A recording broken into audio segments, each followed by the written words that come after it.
तो 1 घंटे का ओपिनियन पोल आप देख चुके हैं। आप सबका एक बार फिर से बहुत बहुत स्वागत है। शाम के 8 बज रहे हैं। अब बारी हो चुकी है पश्चिम बंगाल के बारे में बात करने की, लेकिन बंगाल के आंकड़े मेरे पास पहुंचे उसके पहले एक क्विक रिकैप करते हैं कि बीते 1 घंटे में हमने क्या क्या दिखाया। 5 में से 4 राज्यों के आंकड़े आ चुके हैं।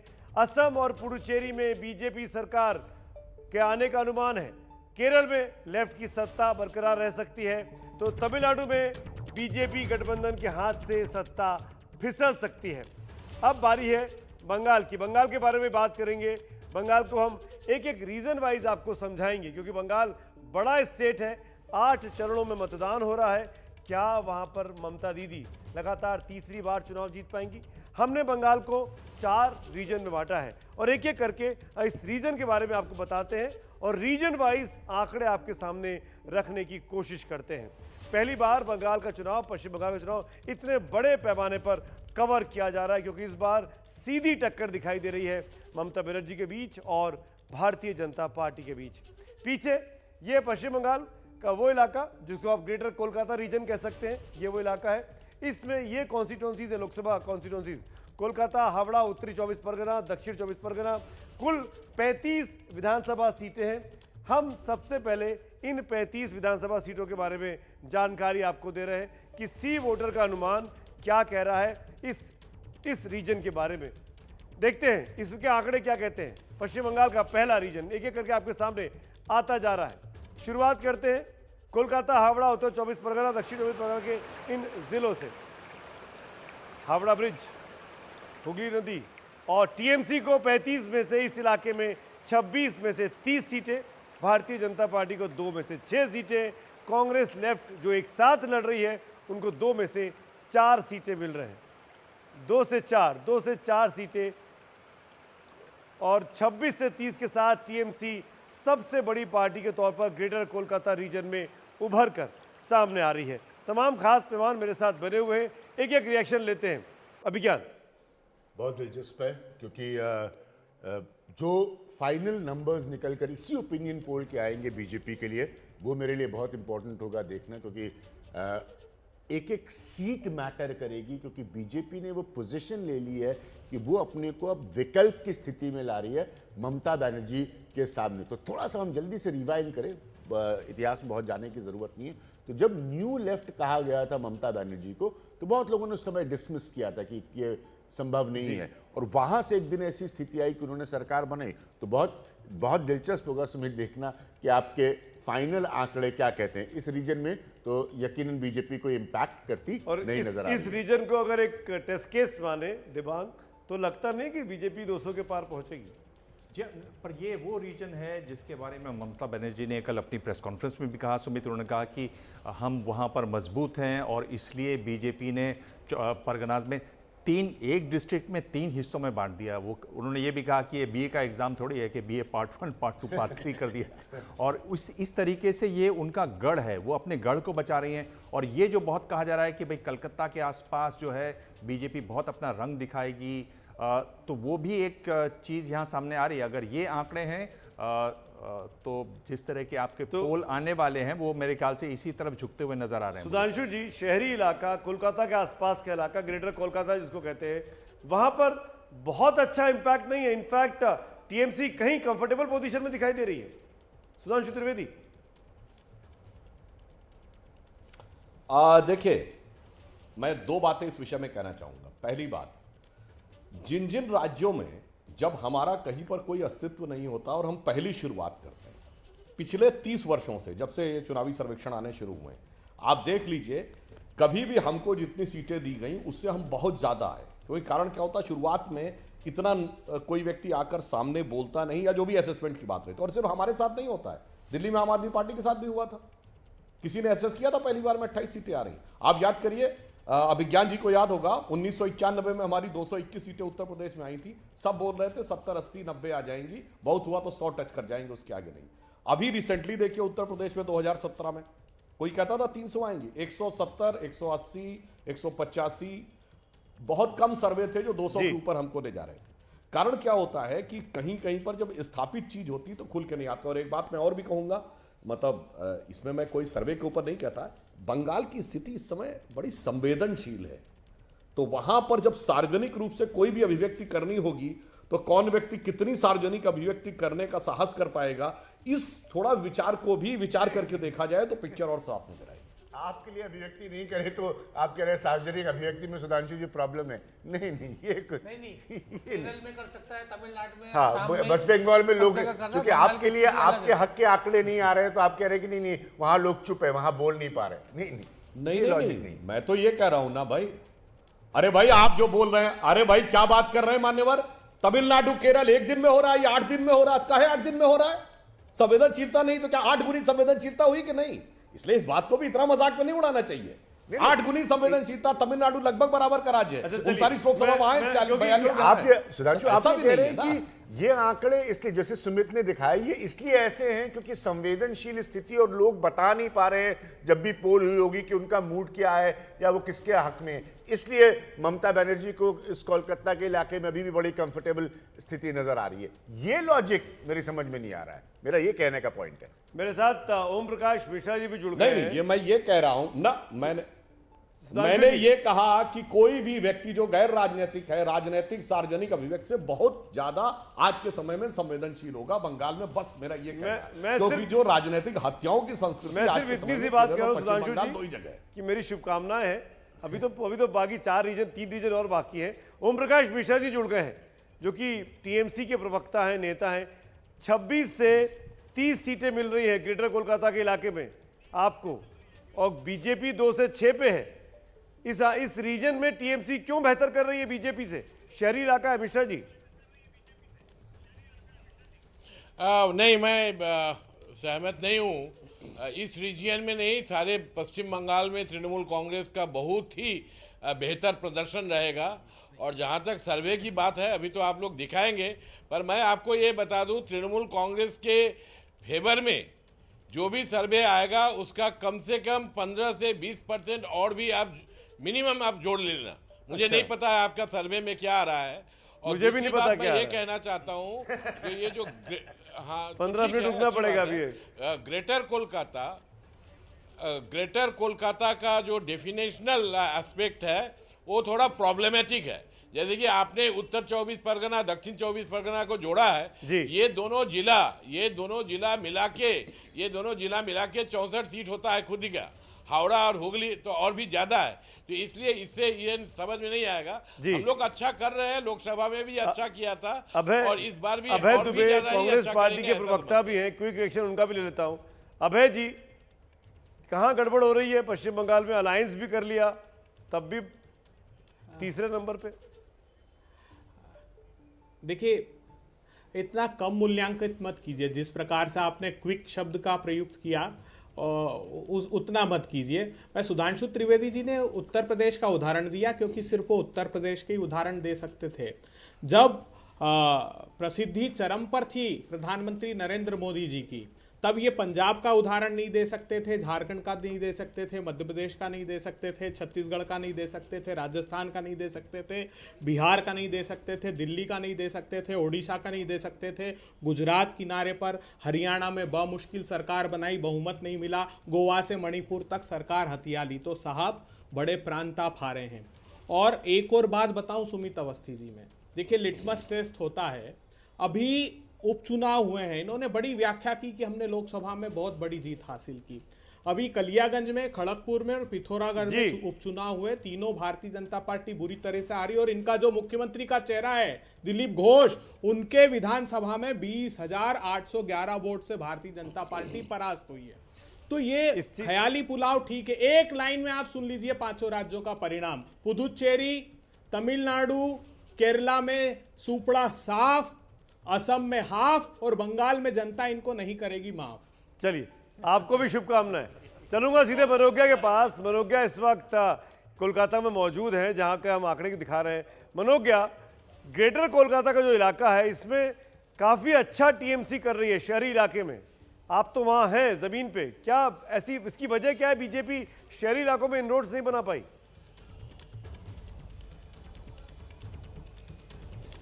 Urban vote bank, rural vote bank, Bengal में हमेशा दो फॉर्मूले पे चलती है बंगाल की सरकार। इस बार भी देखा जाएगा कि जहां एक और अर्बन वोट बैंक है, वहां पर मुख्यमंत्री ममता बनर्जी का काम हो या बाकी सारी बातें हो, वो बहुत ज्यादा उनके फेवर में रहा है, जो पॉलिसीज भी रही हैं। वहीं रूरल बंगाल में भी जैसे कन्याश्री और बाकी सारी स्कीम्स जो दीदी ने लगातार लॉन्च की हैं, उसका फायदा होता दिख रहा है। लेकिन जनता से ही पूछ लेते हैं कि आखिरकार वो यहाँ पर बैठी हैं, हमारा सर्वे देख रहे हैं अभी लाइव टीवी पर, क्या कहेंगे ये सर्वे देखकर? करीब 20 से 30 सीटें आ रही हैं। आपके टीवी के सर्वे से ये पता चल चुका है कि दीदी जन्म से लेकर मृत्यु तक जो प्रकल्प दीदी ने हम लोग को दे रहे हैं, इसका सीधे फायदे टीएमसी पार्टी को मिलना है और हम लोग को भी मिल रही है, उनके प्रकल्प का फायदा हम लोग को भी मिल रही है। क्या कहेंगे आप यहाँ पर? सही है, जो दीदी काम की है इतने सालों में, तो आपके टीवी के चैनल से लग रहा है कि इस बार भी दीदी का सरकार आने वाला है। सरकार आने वाली है। जो सर्वे बता रहे हैं ये ग्रेटर कोलकाता के हैं, उन इलाकों के हैं जो अर्बन वोट बैंक है, क्या कहेंगे इसको? जी, एक ही बात है कि जो काम किया है उसको तो वोट मिलेगा ही। और अभी एक भाई साहब बता के जा रहे थे कि मैंने पैदा लेने के बाद मरने तक का प्रकल्प ममता बनर्जी। आरोप लगते रहे भ्रष्टाचार की जगह रोजगार के मुद्दे आते हैं सर्वे में, जो लोग होते हैं वो उल्टा ही जवाब आता है, चिल्लाती है पार्टियां कोई और सब्जेक्ट पर, राम दुर्गा, वोट जा रहा है बेरोजगारी को। देखिए, इलेक्शन के टाइम में कोई बहुत बात बोलता है, और बंगाल के आम जनता ममता बनर्जी के जितने सुविधाएं प्रकल्प है, आम जनता हर सुविधा के उपभोग किए हैं। खाली बोलने से नहीं होंगे, जो आम जनता जानते हैं कि ममता बनर्जी गरीबों के लिए जो जो काम की है, गरीबों आज उसके हर उसको भोग कर रहे हैं। मैं नरेंद्र मोदी से पूछना चाहता हूं कि आज जो गैस का और पेट्रोल का दाम बढ़ा हुआ है, इनका वो जवाब दें। जीडीपी, जो अभी हमारे कुछ ही देर पहले लोग कह रहे थे कि गैस, डीजल, पेट्रोल, जीडीपी का फुल फॉर्म नया बन गया है, क्या कहेंगे आप इस सर्वे को देख? जीडीपी का फुल फॉर्म तो एकदम अभी गैस, डीजल, पेट्रोल हो गया है। 2014 में जब एक बैरल पेट्रोलियम का दाम था $64, जितना मेरा सर्वे देखकर क्या कहेंगे? और इस बार जो मुद्दे हैं, क्या वो भटक रहे हैं बाकी सब चीजों में? लोग किसी और मुद्दे पे बात करना चाहते हैं। Actually development versus religious differentiation का जो इलेक्शन है। देखिए, चुनाव बड़ा इस बार इंटरेस्टिंग होगा, न सिर्फ दिलचस्प होगा बल्कि इस बार 8 चरणों में होगा। बंगाल के इतिहास में पहली बार 8 चरणों में तो होगा। आरोप प्रत्यारोप के दौर होंगे और उसके साथ साथ एक आर पार की लड़ाई। लौटते हैं स्टूडियो समेत अवस्थी के। आरोप प्रत्यारोप के दौर तक हो तब तक तो ठीक है, बनो गया। वहां तो हिंसा हो जाती है, वहां तो पत्थर चलते हैं, वहां तो लोगों की मार पिटाई होती है और क्या क्या चीजें तोड़ दी जाती हैं, जला दी जाती हैं। ये सबसे अधिक चिंता की बात है। पश्चिम बंगाल के चुनाव बहुत ज्यादा हिंसक रूप ले चुके। बात आगे करते हैं, अगले इलाके की ओर बढ़ते हैं। अगला इलाका उत्तर बंगाल का इलाका है। उत्तर बंगाल के इलाके में 56 सीटें हमने आइडेंटिफाई की हैं। ये इलाका आप देख सकते हैं, कूच बिहार, अलीपुरद्वार, दार्जिलिंग, मालदा सहित 8 जिले हैं और 56 सीटें उत्तर बंगाल के इस रीजन में आती हैं। इन 56 सीटों पर क्या होने वाला है आप सब जानना चाहेंगे। यह आंकड़े भी अब आपके सामने हम रख देते हैं। कुल कितनी सीटें आ रही हैं, किसके खाते में कितनी सीटें जा रही हैं। सबसे पहले बात करेंगे 56 सीटों की उत्तर बंगाल की। इसमें टीएमसी को 14 से 18, भारतीय जनता पार्टी को 21 से 25, कांग्रेस और लेफ्ट को 13 से 15। इस इलाके में, इस उत्तरी बंगाल के इलाके में काफ़ी ज़्यादा दिलचस्प टक्कर देखने को मिल रही है। हालांकि बीजेपी बड़ी पार्टी बनकर उभरी है। सुधांशु जी 21 से 25, 56 में से उत्तरी बंगाल। देखिए, मैं सुमित जी ये कहना चाहूंगा कि जो आपने बताया इन 56 सीटों या इससे पहले के 35 सीटों में, तो उसमें क्या सैंपल साइज था और क्या परसेंटेज ऑफ वोट है, तो उसके आधार पर ज्यादा बेहतर बताया जा सकता है। जैसे मान लीजिए हमारी यहाँ 21 से 25 से कोई बात नहीं जो आप दिखा रहे हैं, परंतु मत प्रतिशत और सैंपल साइज का आइडिया हो तो फिर बेहतर अंदाजा लगाया जा सकता है कि यदि स्टैंडर्ड मार्जिन ऑफ एरर भी होगा तो वो मैक्सिमम किस तरफ कितना जा सकता है पॉजिटिव में और मैक्सिमम कितना निगेटिव में, तो उसके बाद टिप्पणी करना ज्यादा आसान है। 5 राज्यों में करीब 70,000 से ज्यादा का सैंपल साइज है। आप लेट से जुड़े थे, शुरू में हमने दिखाया था वो पूरा, करीब 70,000 से ज्यादा लोग 5 राज्यों में, 5 राज्य की बात कर रहा हूं मैं, ये सैंपल साइज था। नहीं, 5 राज्यों में तो है। जैसे आपने बंगाल में क्षेत्रवार कर रहे हैं तो क्षेत्रवार भी एक सैंपल साइज और परसेंटेज ऑफ वोट भी होगा ना। जैसे हमारा 21-25 है तो हमें कितना प्रतिशत मिल रहा है, जैसे वहां हमारा 2 से 6 है, तो क्या हमारे और उनके वोट में 20% का डिफरेंस है या 15% का है या 5% का है, तो इससे देखने से पिक्चर ज्यादा बेहतर समझ में आती है। पिक्चर समझ जाएंगे या आप ये तय कर लेंगे कि अगली बार कैसी रणनीति बनानी है अगले 1 महीने के इस इलेक्शन के दौरान, ताकि वो उस गैप को भर लिया जाए। वो आंकड़े भी मैं आपको दिखा दूंगा वेबसाइट पे तमाम चीजें होंगी। जमीनी हालात क्या है उत्तरी बंगाल की जानेंगे। मेरे साथ मेरे सहयोगी ज्ञानेंद्र जुड़ रहे हैं इस वक्त। ज्ञानेंद्र जुड़ रहे हैं, माफ करिएगा। ज्ञानेंद्र इस वक्त हमारे साथ जुड़ रहे हैं। ज्ञानेंद्र, क्या कहना है जनता का? देखिए, पश्चिम बर्धमान के आसनसोल में हूं मैं सुमित जी, और अभी जब आप डिबेट कर रहे थे, चर्चा में शामिल लोग कह रहे थे, सुधांशु जी कह रहे थे कि लोग यहां बोल नहीं पा रहे हैं। मैं तो ये आकर यहां महसूस कर पा रहा हूं कि बोलने वाले लोग कम मिल रहे हैं। पश्चिम बर्धमान में 9 सीट है विधानसभा की, जिसमें से 6 तृणमूल कांग्रेस के पास है और 3 सीपीआई गठबंधन के पास है।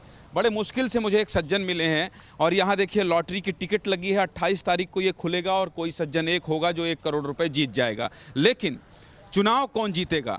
थोड़ा खड़े हो जाइए चाचा। चुनाव कौन जीतेगा और किसका माहौल चल रहा है, क्या लग रहा है? माहौल तब यहाँ चल रहा है बीजेपी का। ठीक है, कैसे चल रहा है? अब सीट तो 6 जो है वो तृणमूल कांग्रेस के पास, बीजेपी के पास तो सीट ही नहीं है। बाबुल सुप्रियो का ये लोकसभा कहाँ, एक सीट है बाबुल सुप्रियो का लोकसभा में। अब आगे देखिए इस बार क्या होता है। अच्छा, बोल क्यों नहीं रहे हैं? मैंने अभी बहुत लोगों से कोशिश की कि आप आइए, आपके सामने ही चर्चा हो रही थी, लोग बोलना क्यों नहीं चाह रहे? हो सकता है कि डर का माहौल हो। किस तरह का डर का माहौल?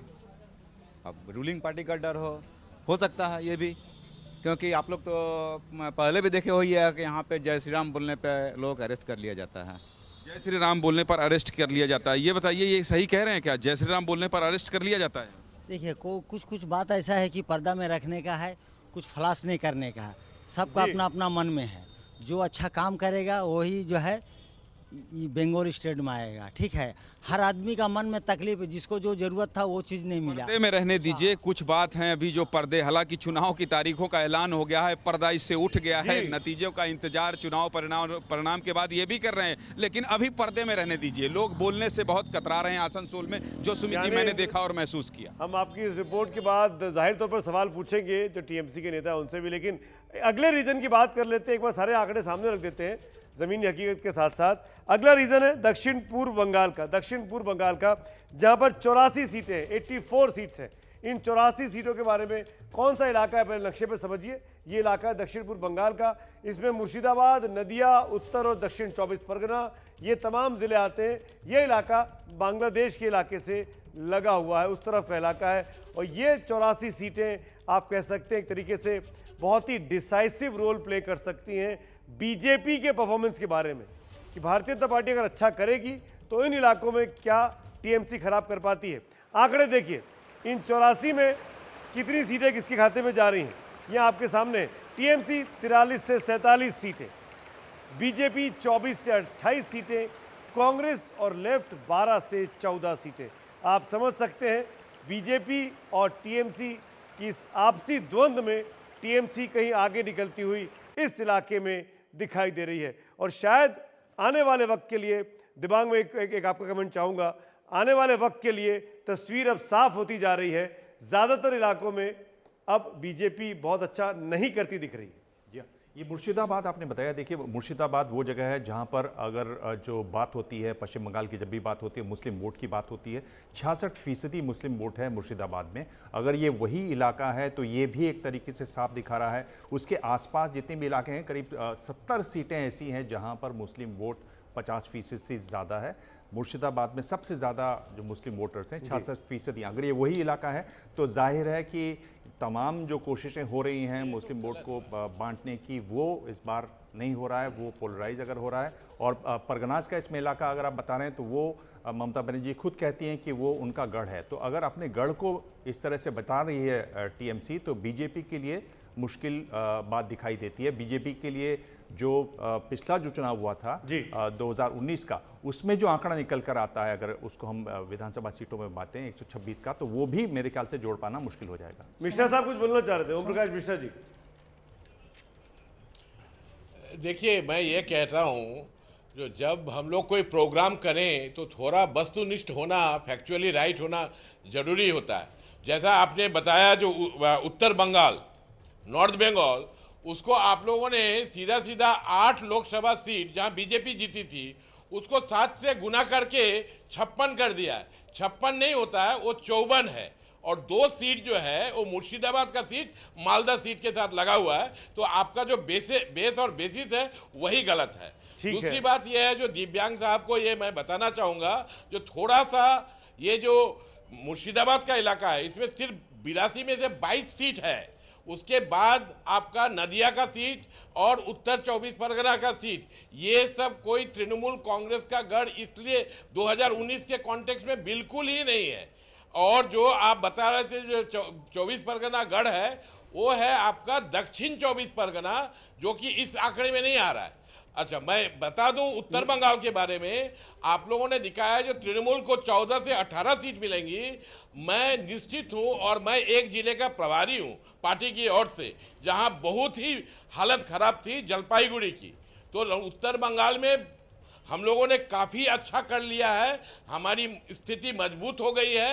मैं आपके सर्वे को क्वेश्चन नहीं करता हूं, पर मैं आपको बता रहा हूं उत्तर बंगाल में 54 सीट में से कम हमको 30 से 34 सीट मिलने वाली है, ये मेरा अनुमान भी नहीं है। और मैं घूम के काम करता हूं। मेरे साथ आपने हमारे रीजन्स पे सवाल खड़े किए। यशवंत देशमुख मेरे साथ जुड़ गए हैं, सी वोटर के डायरेक्टर फाउंडर हैं।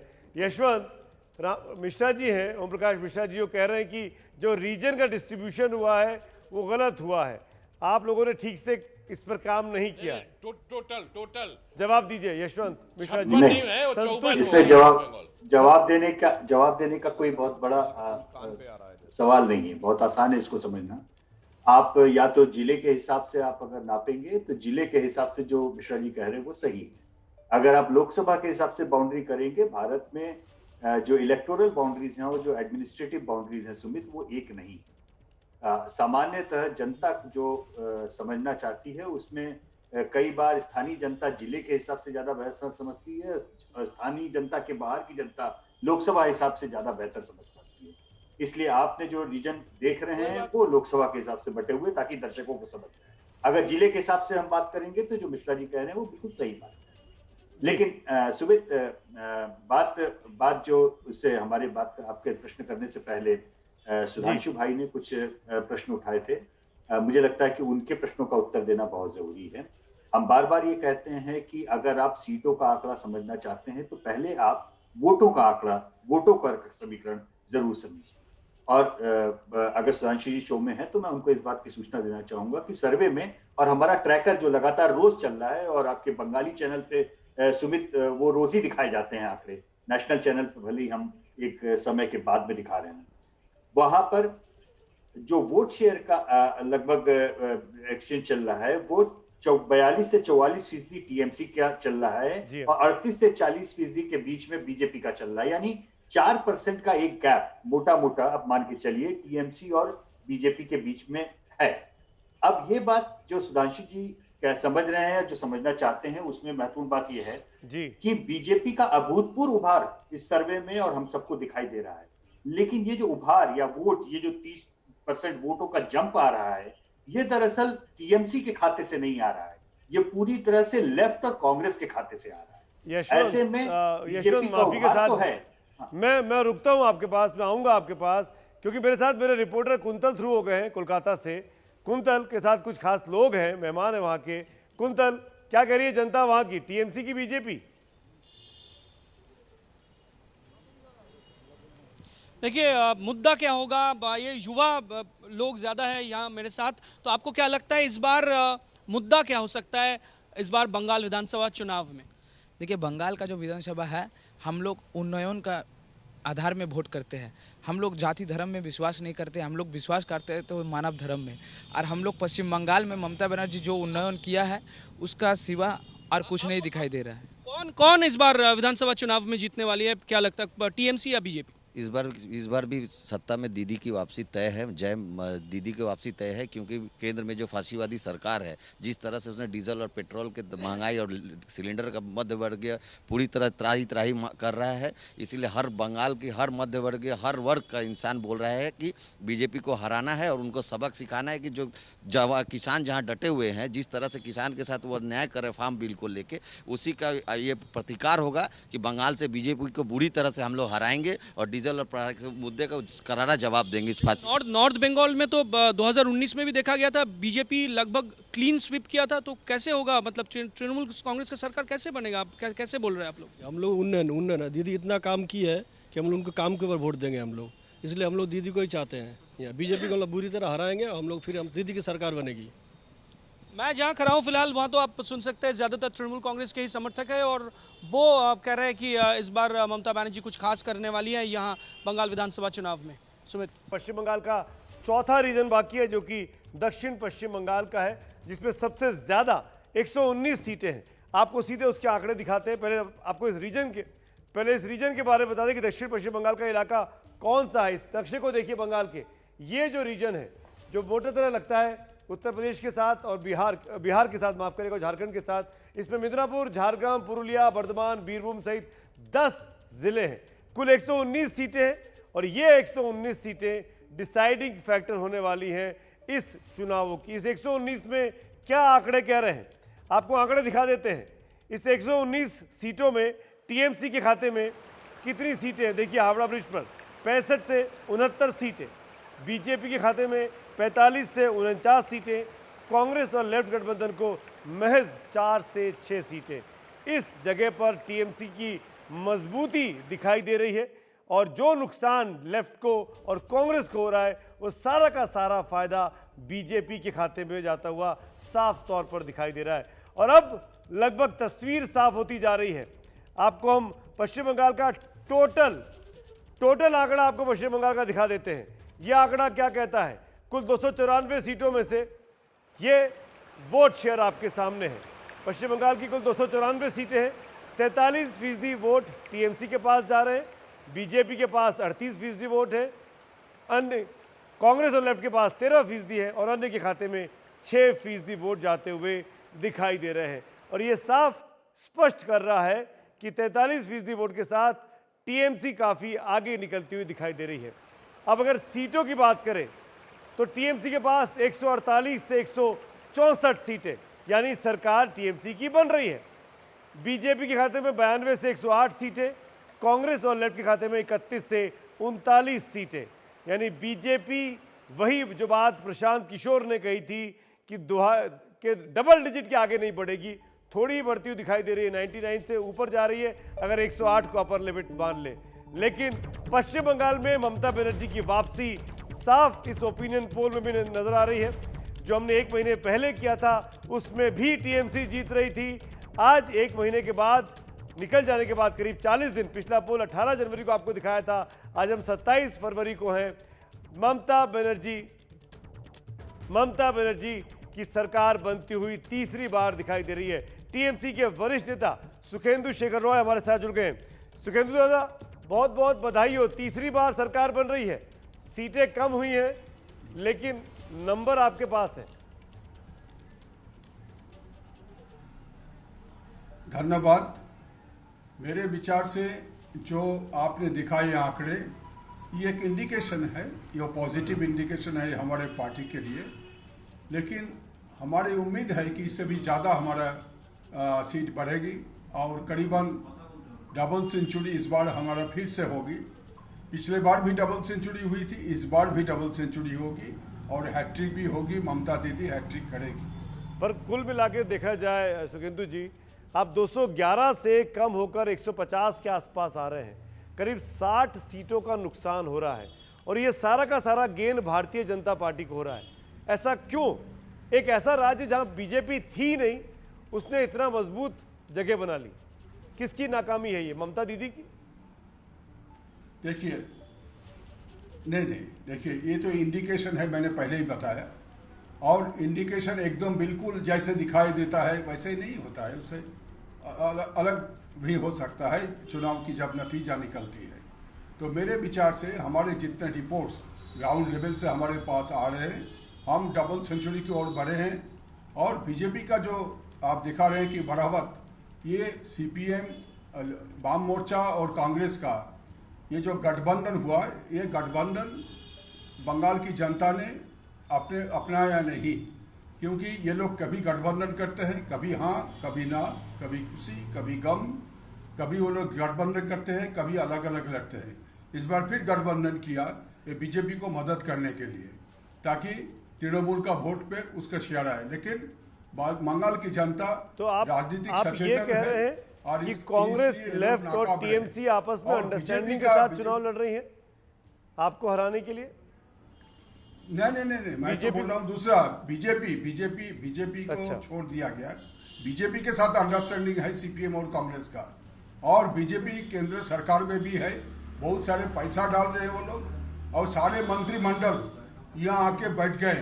प्रधानमंत्री जी खुद बार बार आ रहे हैं, होम मिनिस्टर बार बार आ रहे हैं। दूसरा कोई राज्य में से लगता नहीं कि दूसरे के 4 राज्यों में भी चुनाव है। आप तो बीजेपी को जानते हो, वो म्यूनिसिपैलिटी का चुनाव भी ऐसे लड़ते हैं, वो म्यूनिसिपैलिटी का चुनाव भी ऐसे लड़ते हैं। अभी आपने देखा नहीं, हैदराबाद में पूरी की पूरी कैबिनेट वहां गई थी। आपका तो विधानसभा का चुनाव है। गए थे पूरा, और पूरी के पूरी हार भी गए, पूरा कैबिनेट गए और होम मिनिस्टर भी सब हार के वापस घर चले जाए। पर दादा एक बात बताइए, दादा एक बात बताइए कि बीजेपी क्यों मजबूत हो रही है आपके स्टेट में? पिछली बार लोकसभा में 40% वोट मिल गए, 18 सीटें मिल गई, इस बार भी करीब 38 से 40% वोट मिल रहा है। क्या ये बीजेपी की जो मजबूती है, ये ममता दीदी का फेलियर नहीं है? नहीं, हमारा फेलियर नहीं है। हमारा तो आंकड़े जो है वो आंकड़े हमको मिलेगा ही मिलेगा। डबल सेंचुरी हम लोग जरूर करेंगे। जो फेलियर है, लेफ्ट का फेलियर है, कांग्रेस का फेलियर है कि वो बीजेपी को रोक नहीं पाया, ऑपोजिशन के रूप से बीजेपी उभर के आ रहा है, ये वो लोगों का फेलियर है, क्योंकि 10 साल से वो लोग विरोधी है, हम लोग सत्ता में है। ये 10 साल ये लोग नकारात्मक राजनीति किया, उसका फायदा बीजेपी ले रहा है। दादा एक आखिरी सवाल आपसे पूछ रहा हूँ, इसके पहले कि आपको जाना है, मैं ये जानना चाहूंगा, क्या आपको लगता है, आपका अनुमान क्या है, भारतीय जनता पार्टी को कितनी सीटें मिलेंगी? टीएमसी क्या आंक रही है? भारतीय जनता पार्टी 40-50 से ज्यादा किसी भी हालत पर नहीं होगा। तो नंबर 2 पार्टी कौन सी होगी, बीजेपी या कांग्रेस लेफ्ट? नंबर 2 कौन होगा? नहीं, बीजेपी होगा। तो आप भी उसको मुख्य विपक्षी पार्टी के तौर पर देख रहे हैं? वास्तव स्थिति जो है मैं उसको अस्वीकार नहीं करना चाहता। चलिए, बहुत बहुत शुक्रिया सुखेंदु जी, आपने वक्त निकाला, जुड़े, और आप कह रहे हैं कि बीजेपी को 40 से 50 सीटें मिल सकती हैं। एक और दिलचस्प आंकड़ा है इन तमाम सर्वे के बीच में, वो आपको दिखा देते हैं, और ये आंकड़ा वो वाला है जिसको देख के आपको समझ में आएगा कि कैसे वोटिंग के साथ चीज़ें बदलती रहीं और दिखाई देती रहीं। अब एक ट्राम आने वाली है आपके सामने स्क्रीन पर, और वो कुछ आंकड़े आपके साथ लेके आएगी। ये ट्राम कोलकाता की पहचान है। हर सर्वे के साथ आंकड़ा कैसे बदला, अब लगातार सर्वे कर रहे हैं। पहला सर्वे आखिरी 18 फरवरी का है। आज का सर्वे 18 जनवरी को 154 से 162 सीटें, 151 प्लस माइनस 5 था। उसके बाद 98 से 106 सीटें, 117 प्लस माइनस 5 था। 26 से 34 सीटें, 24 ये था। और ये ट्राम के जरिए समझाने की कोशिश की गई कि कुल मिलाकर जो आंकड़े हैं वो टीएमसी के फेवर में ही रहे, बहुत ज़्यादा अंतर नहीं आया इस 30-40 दिनों में। प्रदीप जी, मुझे लगता है ये जो आंकड़े हैं ये 2 ही स्थितियों में बदल सकते हैं। एक जो यशवंत ने इशारा किया कि बीजेपी को जो वोट आ रहे हैं वो कांग्रेस और लेफ्ट से आ रहा है, तो अभी जो कांग्रेस लेफ्ट का दिख रहा है, क्या वो और खिसकेगा? अगर और खिसकेगा तो बीजेपी बढ़ सकती है। दूसरा इम्पॉर्टेंट फैक्टर होगा टीएमसी के लिए कि मुस्लिम वोट का क्या होगा। मुस्लिम वोट को अगर ममता बनर्जी अपने साथ पूरी तरह रखने में कामयाब होती हैं तो ये आंकड़ा इससे ज़्यादा भी टीएमसी का हो सकता है।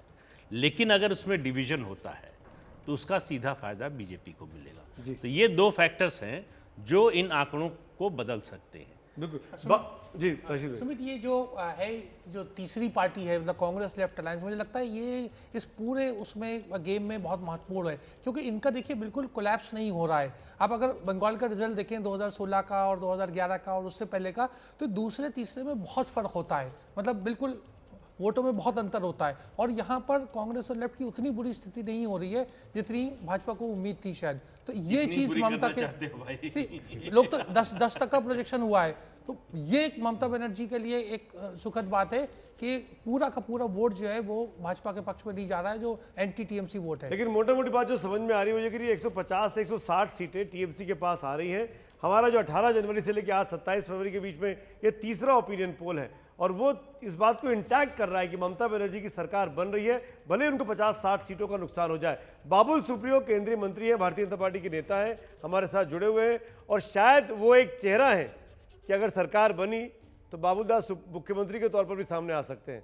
बाबुलदास, लेकिन नंबर तो ऐसे नहीं आ रहे हैं, नंबर आपको 108 पर लिमिट कर दे रहे हैं अभी इस पहले ओपिनियन पोल में।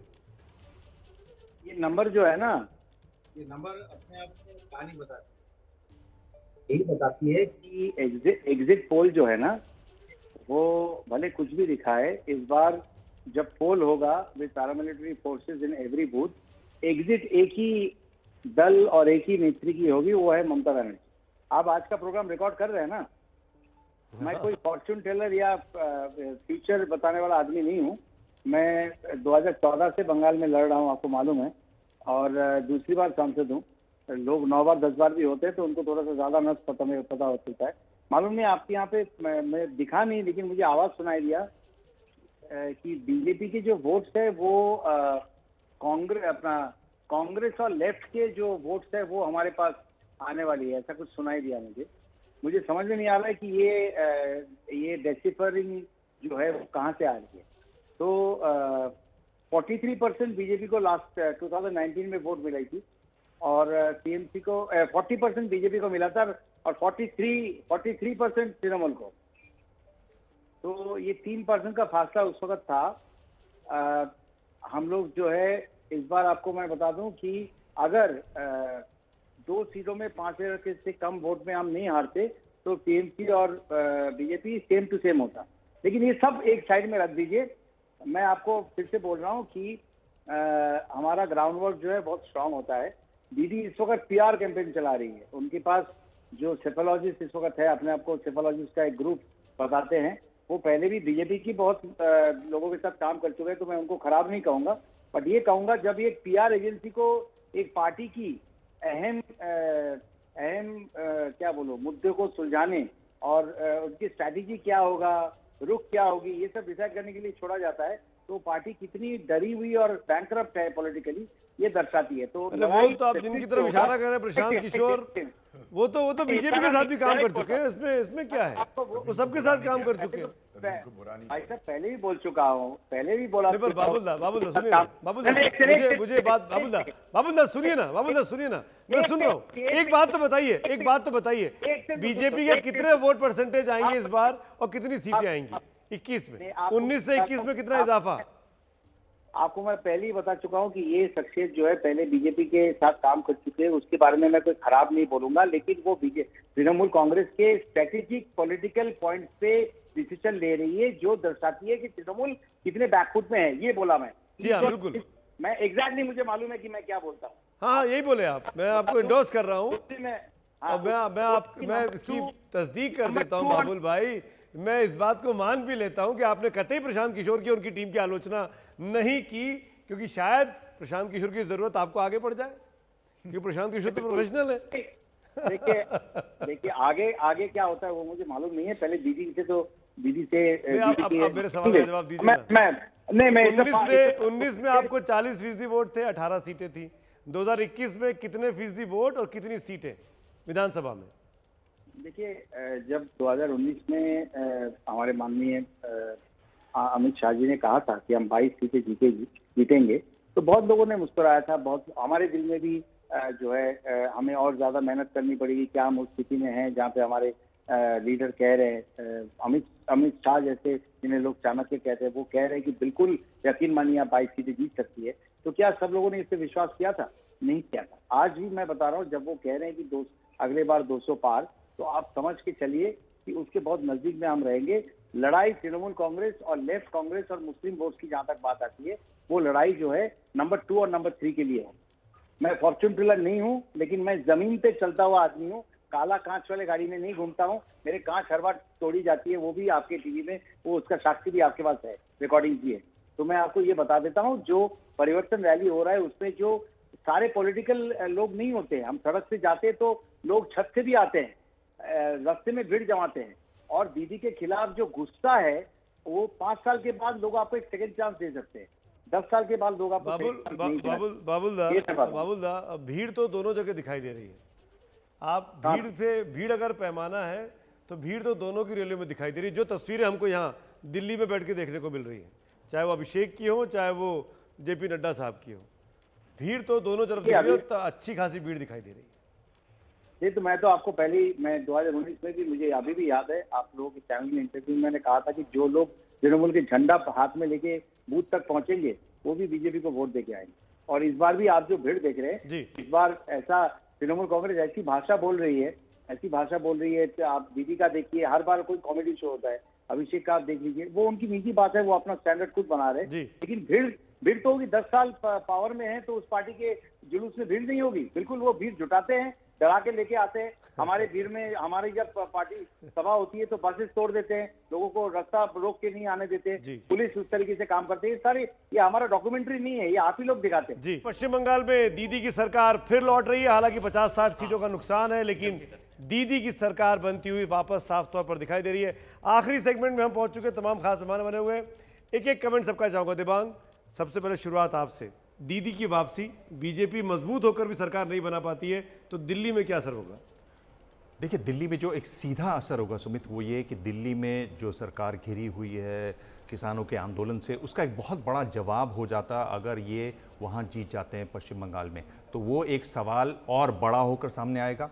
अगर आप आगे देखें तो उत्तर प्रदेश के चुनाव हैं, 2024 के चुनाव हैं, उसमें एक रास्ता साफ होने की बात थी, वहाँ फिर उनको मेहनत करनी पड़ेगी, वापस जाना पड़ेगा, देखना पड़ेगा कि हम कैसे रह जाते हैं बार बार। और अगर आप देखें जिस तरह से बिहार मतलब जाते जाते बचा, दिल्ली चला गया, झारखंड चला गया, अगर आप देखें तो महाराष्ट्र भी चला गया, मैं उन राज्यों की बात कर रहा हूँ, राजस्थान चला गया, मध्य प्रदेश गया और किस तरह से आया वो आप जानते हैं। तो अब आना चाहिए, क्योंकि अब टाइम है कि गया बहुत ज़्यादा हो गया, अब आना चाहिए और आनों में नया राज्य खुलना चाहिए। और बहुत उम्मीद है उस राज्य से जहां पर इनके जो पार्टी के संस्थापक हैं जनसंघ के, वो वहां से रहे, तो अब वहां पर वो श्यामा प्रसाद मुखर्जी के राज्य में करिश्मा कर पाते हैं या नहीं, ये एक बड़ी उनकी रशीद भाई, क्या होगा? ये सर्वे ठीक है, आपको शक है इस पे? जी, मुझे लगता है सर्वे 100% ठीक है, क्योंकि जो जहाँ मजबूत चेहरे हैं, देखिए चाहे वो विजयन हो केरल में, या स्टालिन हो तमिलनाडु में, ममता बनर्जी बंगाल में या असम में, सब जगह पर उनको एक लाभ और फायदा मिल रहा है। अपोजिशन के पॉइंट ऑफ व्यू से सुमित, ये बहुत बड़ी बात है कि अगर एम.के. स्टालिन जीत जाते हैं और ममता बनर्जी पुनर्वापस आ जाती हैं तो नरेंद्र मोदी और भाजपा को परास्त किया जा सकता है। अगर जमीन पर मजबूती हो और चेहरा हो और थोड़ा पॉपुलर हो, ये कांग्रेस के लिए बहुत कुछ सीखने के लिए है। स्थानीय जीत अभियान क्या नरेंद्र मोदी की हार है? नहीं, मैं इसको इस नज़रिए से नहीं देखूंगा, लेकिन इम्पॉर्टेंट क्या है, जो बात दिबांग कह रहे थे कि इसको समझिए, 19 के बाद हार ज़्यादा हुई है, जीत कम हुई है। ये भारतीय जनता पार्टी की हकीकत है जब प्राइम मिनिस्टर है नरेंद्र मोदी। तो अगर आप पश्चिम बंगाल नहीं जीतते हैं तो मेरे लिए सबसे दिलचस्प होगा देखना कि क्या कोई विपक्ष की नई तस्वीर इस देश में उभर पाएगी, या ये देखने के बावजूद क्या पश्चिम बंगाल बीजेपी हार जाती है, फिर भी ये विपक्ष के लोग अपनी झगड़ों में फंसे रहेंगे और कोई नई तस्वीर नहीं पैदा कर पाएंगे। प्रदीप जी, मेरे नेशनल इम्पैक्ट ये होगा। ये पहला जो है विधानसभा चुनाव है नरेंद्र मोदी के आने के बाद, जिसमें लोकसभा में जितने वोट मिले थे उतने ही विधानसभा में मिल रहे हैं, वरना हर चुनाव में लोकसभा के वोटों से विधानसभा के वोटों में अंतर आ जाता है, गिर जाता है। तो ये जो आपका आंकड़ा है वो बता रहा है ये एक नई चीज़ है। दूसरी बात ये है, 3 सीट वाली पार्टी अगर 100 पे पहुंच जाती है, ये बड़ी उपलब्धि है। ये बात लेकिन ये बीजेपी का सक्सेस है, ये 3 से 100। लेकिन अगर जीतती नहीं है, सरकार नहीं बनाती है, तो ये सेटबैक निश्चित रूप से होगा। सुमित, चार जो दिबांग शुरू में बात कह रहे थे कि इसका असर जो है विपक्ष, सुमित, चार जो महानगर विपक्ष हैं, की आवाज दिल्ली, थोड़ी और ऊंची हो जाएगी। दिल्ली, मुंबई, अगर वो संगठित हो, एक कोलकाता, चारों जगह भाजपा की या उनके सहयोगियों का शासन नहीं होगा अगर ये सर्वे सही होता है। ये आपने एक दिलचस्प बात की रशीद भाई, लेकिन वक्त की कमी है और चर्चा नहीं कर सकता। तो कुल मिलाकर आखिर में समा इतना ही है। पश्चिम बंगाल में दीदी लौट रही है सर्वे के मुताबिक, केरल में लेफ्ट की सरकार लौट रही है, तमिलनाडु में सरकार बदल रही है, असम में सर्बानंद सोनोवाल की सरकार लौट रही है और पुडुचेरी में भी सरकार बदल सकती है। ये एबीपी न्यूज़ और सी वोटर के सर्वे का जिस्ट आपके सामने रहा। उम्मीद करते हैं कि आपको शो पसंद आया होगा।